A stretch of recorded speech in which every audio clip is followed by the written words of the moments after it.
সিগারেটের ব্যবহার কমাতে মূল্যস্থ 4 থেকে 3 স্তর কমানোর দাবি জানিয়েছে চিকিৎসকরা। সকালে জাতীয় প্রেস ক্লাবে এক সংবাদ সম্মেলনে এই দাবি করেন তারা। এতে ন্যাশনাল হার্ট ফাউন্ডেশনের রোগতত্ত্ব ও গবেষণা বিভাগের প্রধান অধ্যাপক ডাক্তার সোহেল রেজা চৌধুরী বলেন, তামাক পণ্যে কার্যকর করারোপ করে জনগণের ক্রয় ক্ষমতার বাইরে নেওয়া জরুরি।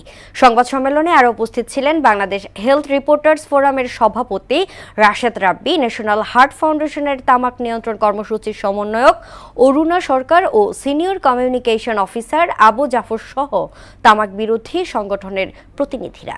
সামনে যে বাজেট আসছে সেখানে যেন তামাকের করটা এমনভাবে বাড়ানো হয় যেটা কিনা আমাদের তামাক ব্যবহারের হারটা কমাতে পারে। আমাদের আসলে কর কাঠামোটা এমনভাবে করা দরকার যে তামাকের দাম বা বিড়ি সিগারেট, জর্দা, সাদা পাতা, গুল এমনভাবে বাড়ে যেন মানুষের পকেটের উপরে চাপ পড়ে, তাহলেই ব্যবহারটা কমে আসবে।